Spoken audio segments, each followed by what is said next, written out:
Les amis circadiens, j'espère que vous avez une belle énergie. Aujourd'hui, je vous propose ma routine de mobilité que je fais tous les matins dès le réveil. Et vous avez été nombreux et nombreuses à me demander si je pouvais tourner cette vidéo et vous la proposer, c'est chose faite.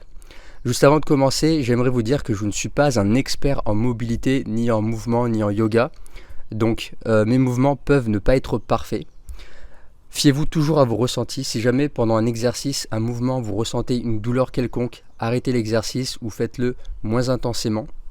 Je me suis surtout inspiré en fait de Nomad Slim, une chouette personne que j'ai rencontrée l'année dernière au Festival du Potentiel Humain, qui m'a invité sur son podcast et que j'ai invité sur le mien. Je vais mettre un petit lien où vous pourrez aller voir un petit peu le podcast. Slim en fait c'est un expert du mouvement, donc j'ai repris quelques mouvements de mobilité de lui en fait et que j'ai intégré dans ma mobilité routinière du matin.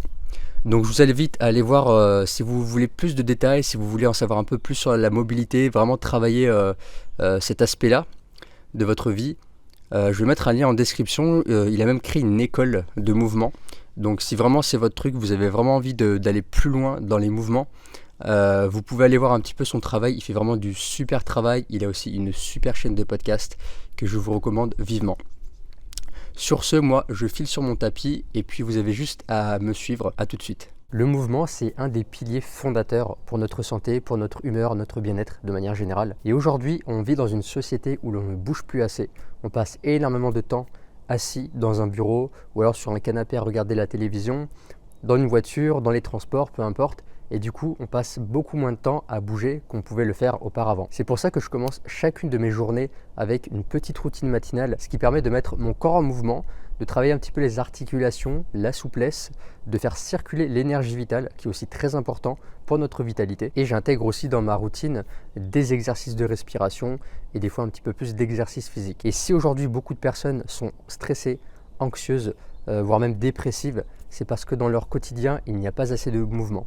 Alors bien sûr, il y a plein d'autres paramètres, comme par exemple l'alimentation, le sommeil, la lumière naturelle, mais le manque de mouvement va vraiment venir perturber notre bonne humeur, notre santé et notre état de manière générale. Et c'est pourquoi j'ai créé une formation en ligne qui s'appelle l'art du calme intérieur et dans lequel justement j'intègre des mouvements spécifiques pour bien commencer la journée, mais aussi pour bien la terminer avec des mouvements de relaxation. Dans ce programme, tu es accompagné sur 3 mois avec un calendrier qui va t'expliquer ce que tu as à faire chaque jour avec des vidéos spécifiques, des exercices à faire. Tu as des exercices de méditation, de respiration, de mouvements ancestraux et d'autres bonus. Et du coup, au cours de ces 3 mois, on va monter en intensité pour pouvoir apprendre à mieux maîtriser ses émotions, son stress et son anxiété. Ce programme est construit sur 3 mois car il n'y a pas de secret.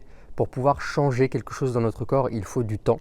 Et du coup, il faut un certain temps d'adaptation pour créer des nouvelles connexions neuronales, pour donner de nouvelles habitudes à notre système nerveux.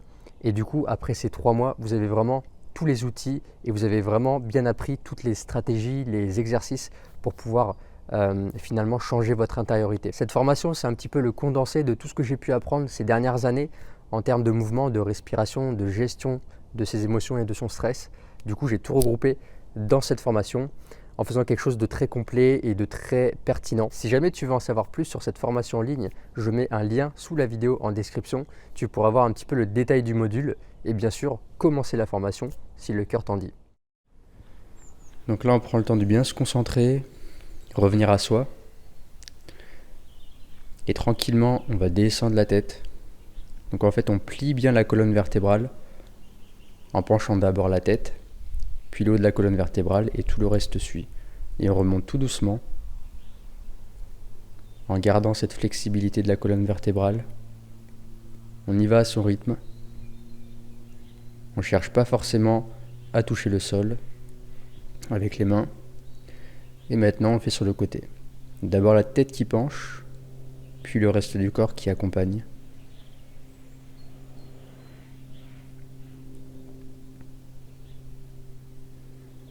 On sent normalement que ça craque un petit peu au niveau de la colonne. Et maintenant, on va faire des torsions de gauche à droite.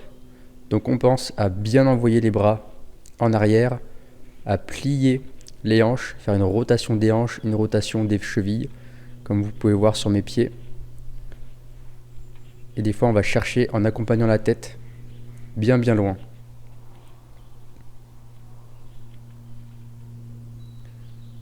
On se recentre, on étire un petit peu la nuque. Et là, on va faire l'hélicoptère avec ses bras. Donc là, il s'agit de bien travailler la mobilité des épaules. On en fait en avant, puis en arrière. Et on fait pareil avec l'autre bras. Alors moi, j'y vais assez vite, mais vous pouvez y aller très doucement. C'est quand même une articulation fragile de l'épaule, donc on fait attention. On va encore une fois à son niveau. Et puis on va venir se mettre au sol sur le tapis. Et on va faire la posture du cobra, qui est une posture assez connue en yoga, qui permet encore une fois de bien travailler la colonne vertébrale, la souplesse. Et on peut prendre des profondes inspirations. Et ensuite, on va se mettre en posture tête chien en bas. Et on va inspirer, expirer, inspirer, expirer. Voilà. Encore une fois, on y va à son rythme. Ça peut être beaucoup plus lentement ou beaucoup plus rapidement. Et on pense à bien expirer quand on arrive en bas. Et quand on remonte, on inspire. Je trouve ça génial parce que ça énergise. Et maintenant, la jambe droite devant. Donc ça, c'est encore un peu une posture de yoga. J'aime bien m'inspirer un peu de cette pratique. Et là, on va venir chercher le pied. On va essayer de ramener le plus près possible le pied de ses fesses en faisant des petits va-et-vient. Et on fait pareil avec l'autre jambe.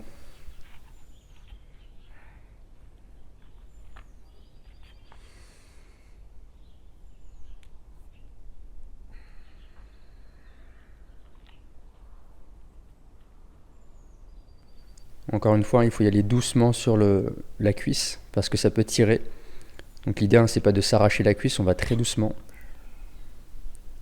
Ensuite, on va se mettre à quatre pattes. On va arrondir la colonne et on va creuser. On va arrondir et on va creuser. On inspire quand ça arrondit, on expire quand on creuse. Très important, la colonne vertébrale. Une colonne vertébrale qui est souple, qui est en bonne santé, c'est vraiment un signe de longévité. Et donc là, on va faire pareil. On va venir étirer les bras, les biceps, les avant-bras, en mettant des petits à-coups.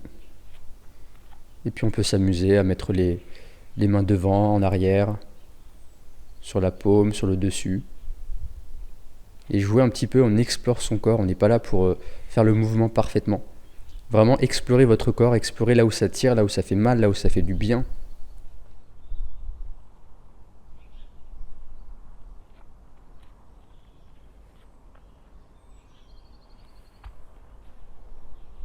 Et là, on va venir descendre et tirer la jambe. Donc si vous n'y arrivez pas, vous pouvez vous mettre un peu plus haut comme ça. Mais pour ceux qui ont plus de souplesse, on peut venir beaucoup plus bas. Donc je sais que c'est un exercice qui n'est pas forcément évident si on n'a pas l'habitude de faire de la mobilité. Donc encore une fois, allez à votre amplitude qui vous fait du bien. Si ça tire trop, si ça fait mal, c'est que vous poussez trop fort. Donc là, je fais des petites rotations de mes chevilles. Donc ça permet de travailler un petit peu la mobilité des chevilles. J'aime beaucoup aussi, donc des fois on va sentir que ça craque. On va venir au centre, se mettre en position squat. Donc ça, c'est une position ancestrale qui travaille vraiment la partie postérieure. Travaille les chevilles, les fessiers. Et là, on va faire des petites rotations de la nuque, très doucement. La nuque aussi, c'est fragile. Donc on fait attention de bien aller à son rythme.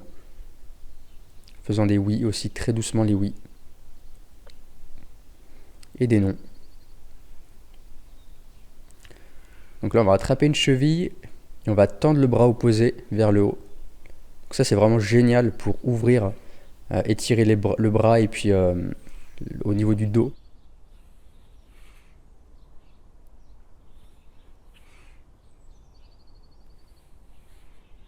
Veillez à bien être droit, de vraiment tendre la main, de faire coucou au ciel. Donc la paume est vraiment dirigée vers le ciel. Et là maintenant, celui-là je l'adore, c'est vraiment pour la mobilité des épaules.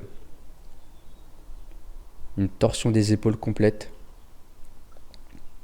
En gardant les bras bien tendus et bien droits. Et c'est vraiment que les épaules qui vont faire une rotation. Donc ça, on peut sentir des fois que ça craque. Moi je sens que ça craque, que ça tire un peu. Si jamais ça vous fait mal, diminuez le mouvement ou arrêtez-le toujours. C'est valable pour tous les exercices. Et puis là, on va s'attaquer un petit peu aux hanches. Donc là, on va tout simplement venir s'allonger sur le côté en touchant la tête et les genoux.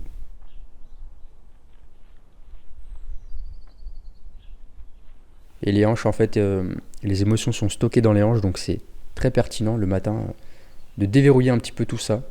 Ça permet de se libérer au niveau émotionnel.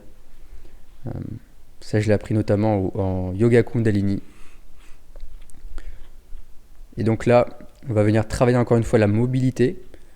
Donc là, ce que je veux, c'est qu'on pose tout doucement le genou au sol. Et regardez bien mon pied opposé. Le pied ne décolle pas. Donc si jamais vous avez le talon qui décolle, c'est que vous manquez un peu de mobilité.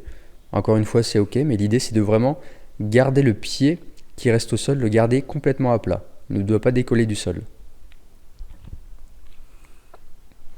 Là, on va faire pareil. Un genou qui part devant au sol. Et on va se pencher sur le côté.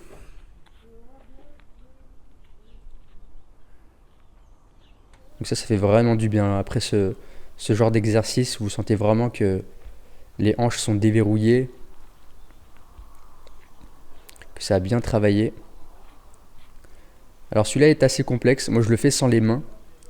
Si jamais vous n'y arrivez pas, vous pouvez vous aider en mettant les mains derrière vous pour vous relever. Ça peut être un petit peu agressif. Des fois, j'ai un peu de douleur au genou, donc j'y vais tranquillement. Je ne le fais pas tout le temps.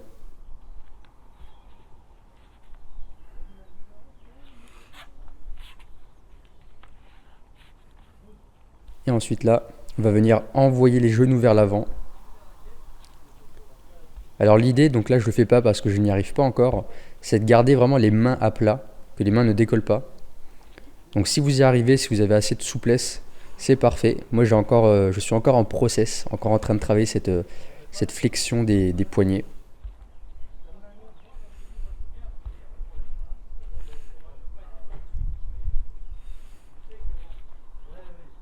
Il y a aussi un exercice que j'aime beaucoup. On met une main au sol. On va vraiment venir ouvrir le corps, faire un espèce de pont et envoyer la main en arrière en faisant plusieurs répétitions.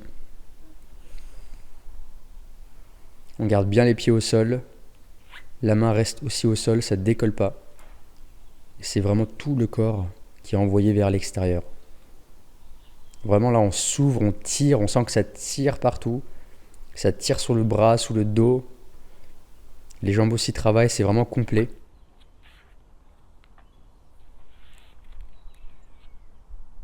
Et là, on va vraiment venir se relever tout doucement en remontant une vertèbre par une vertèbre. Et l'exercice est terminé.